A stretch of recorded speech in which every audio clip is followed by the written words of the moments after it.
I'm Joe. And I'm Ben. And we're the Bourbon Boys. Let's pour a glass. So, welcome back to Bourbon Boys. We're glad to have you tuning in again. We have another budget bourbon here tonight, which I really like doing the budget bourbons because I like a good deal. I like a good to do a lot of them because they're cheap. That's right. We can do more of them. I'm value conscious. He's just cheap. Just cheap. So, actually, Ben bought this one, and remember how much this one was? It was about $20. $20. So this is right in the price point of the Wild Turkey 101, the Old Granddad, Bourbon, and those Rebels there. So this is Evan Williams 1783 small batch. So I don't know if I've mentioned this before, but small batch, you see it on a lot of them. Do you know what small batch means? I honestly don't. It means absolutely. It means nothing. It's thrown around a lot. It is not a definable term. Small batch means essentially that it's smaller than the normal batches that they do. I mean, some companies will say it's no more than like 12 barrels blended, or no more than 20. But honestly, there's no definition. It doesn't mean anything. It's really a marketing ploy to make it seem more fancy and desirable and more, custom, I guess. I don't know. It's just a marketing ploy. I can't imagine Evan Williams small batch is the same as some of these smaller distilleries in small batch, where I'm sure they're doing more than 12 barrels at a time. So if they normally do Evan Williams at 1,000 barrels at a time, they may do this one at 900 barrels at a time. So I don't know that. I'm just throwing numbers out, so I really don't know what the count is. But you'll see it on stuff, but it doesn't mean anything. It's a like many terms in the whiskey and bourbon industry, it doesn't mean much. A whole lot of nothing. It might be a twister. Is it a twister? Oh, it is a twister. Man, good job. It is budget. Struggling there for a minute, so this is readily available. Also, $20. Evan Williams, again, one of the big names in bourbon. Which there we go. I'll let you pour there. So we've done. I know. I've had a number of Evan Williams products. I believe we've done the Evan Williams Bottled and Bond before, and really thought both like that one. Right, it's cheaper than this one. The Bottled and Bond is like $17 or $18 around here, and we enjoy that one. Great value bourbon that one is. Yep. Smelling a lot of caramel. Are you getting that? A little bit. I'm not getting much of it. Get mostly just the alcohol on it. So really? This, not a whole lot of caramel or anything else. I mean, not overpowering or anything. Yeah. Just that's the primary note that I'm getting. So this is an 86 proof. I knew it wasn't a very high proof, so it's an 86 proof.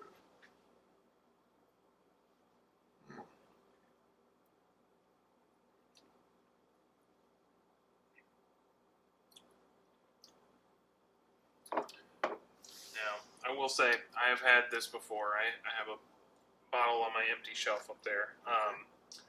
And I remember that I enjoyed it, but that was really early in my bourbon exploration. So I've had a lot more since then, and it doesn't taste as good as I remember. Okay.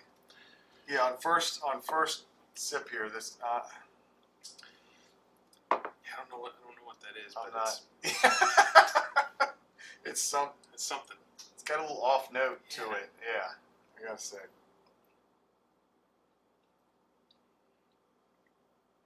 Not horrible. It's on It's not terrible, yeah. It's not even right. It's on like the mid. It's like on the middle of it. It comes out not at first, but as you're drinking it, it comes out. It's not harsh. 86 proof. I wouldn't expect it to have much bite or anything to it. Right. Yeah. So far, I'm not blown away by this one. This one, I will say, I don't think we reviewed the baseline Evan Williams, the black label, although we have both had that before a number of times. This reminds me more of that than the Bottled and Bond. Yep, I agree. So I don't think the ice is going to help on this one at all because it's already not. There you go. much to it. We'll try it. We have a process. We have a Yeah. sequence. Absolutely. We go through it.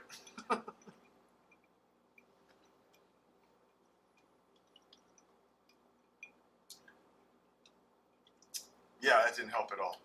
No. That's No, yeah. That that didn't. That took it down. Oh, damn. I took it down. It brought out That's some weird. flavors, but not good ones. Yeah. It brought out some different flavors. It doesn't happen very often where it No. tastes worse. It happened with was a that? Jim Beam, Jim one of the Beam. Jim Beam ones. Can't remember which one. The bottle Was was it the bottle? bond Yeah. one, which we thought was Bottle pretty good, neat. Until Not not world shattering, but it was Right. pretty good. Mhm. Better than most of the other Jim Beam products. Baseline, more baseline products that we've had. made it harsher for some reason. I think it's so weird. Whatever that flavor was, that it just brought it right to the forefront. Yeah. I can't put my finger on that one. Well, I tell you what, We'll we're gonna try. try to finish this, and we'll be back in a minute. Another All right. first. Welcome back. Yes, we've been trying to finish this, and I hate to say it, the more I'm drinking this, what Less. the We worse, it's the so worse yeah, it gets. It is getting worse. It started off from the first pour. decent. Yeah, but not No, particularly below good. It had a decent. definite off note to Yeah. it. I can't put my finger on it. I'm not good enough at breaking down the flavors, but there was an off note about it. And then we added the ice, thinking that might, smooth it out. But it's not very. It's a low proof to begin with, so Right. I kind of didn't think it would help it that much. But it actually made it much worse. I do not. It brought the only flavor it brought out was that flavor that Whatever wasn't. was not right. That wasn't right. Yeah. It's off. And the more every time I take a sip, the more I dislike it. Yeah. And I don't even want to finish it. I Yeah. certainly don't want another glass, and I don't want to finish it because I'm making this face that I'm making right Yeah, now. just- It's no good. Yeah, I don't know what it. I don't even know what it is. I don't either. I mean, and I don't know. I may be overplaying it, but it seemed to get harsher with the ice for me, which is impossible. It seems Right. weird, but yeah, it is not good. It didn't really get harsher for me, but it certainly just got less pleasurable, and it wasn't very pleasurable to begin with, but Right. it just got nasty tasting. Yeah. And we were talking off camera, and it's not that it tastes like a skunky beer, but it's almost that sensation, like it's just something's not right something's with not it. right with it. Like Yeah, when I you get don't a know. beer that maybe it's like you said, it's been heated and cooled, and cooled multiple times, and you Yeah. pop it, and you're just like, oh, this doesn't taste right. Yeah. That's what this is. It's like it almost tastes like it should taste like bourbon, but it Something went off. I don't know. it doesn't. Something's Had a- off with this one. A bad small batch, I guess. Yeah, I don't know. $20 though, but like I said, I'm not a huge fan of the black label at all. Yeah. But that's better than this, but I do enjoy the bottled and bond. Yeah, I think that's their. So there are some product. bourbons that just really, the lower proofs just really are no good. I mean, I don't know why, but when you get them up into higher proofs, they shine. I know Jim Beam products, I think, are like that. Yeah. The higher in proof you get with them, I believe the better, in our experience, that they taste. Like you get the white label Jim Beam, and you go to the bottle and bond, and you go to the single barrel. Higher up you go, the little better. It's 100 and 108 proof. The better it is. So this one here, I would pass. This would I be would a avoid pass that for one. me because Yeah. there's other good value. $20. Absolutely. I mean, you're not breaking the bank, and you're not going to feel ripped off necessarily. But for me, this one on flavor, I'm just giving this one a 1. I'd say a maybe. 1. Yeah, it's A not particularly good, which makes the value on it not. Yeah, what a 2? Not good. I mean, maybe I mean, a 1-2 Yeah, one as well. so that's one of the reasons we do. Also, we pour a full glass, and we just don't pour a little sample in a sniffer. We like to pour it in a tumbler and drink it like we would drink it when we're out in the bar with Right. friends. And we take a full glass because there are a lot of bourbons like this one, or the other end of it, where the first sip you're like, I don't know, and the more you drink it, the more you like it. Oh, The yeah. more it's just like, oh, this is really growing on me. And other ones like this one, the more you drink it, Can't the more finish you it. just don't like it. This one started off on the downside and just went straight downhill the more. Straight into the ditch. This is a first, right? I don't. Yeah, we've always been able to finish the bourbon. As long as it's bourbon. We Right. had something. We did have a drink. Another incident where recently. we just.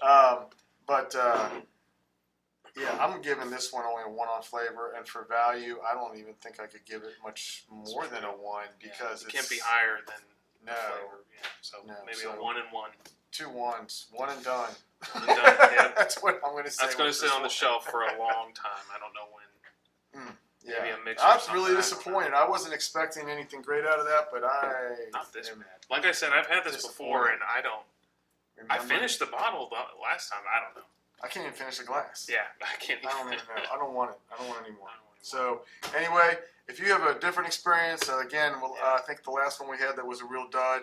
We'd love to know what duds you've tasted or you've had, or which ones that are just. It's fun looking for the good ones. That's a lot more fun, but it's also kind of interesting seeing which ones are just not worth your time. So if you have anything, let us know. And thanks for tuning in. See you next time, guys. See ya.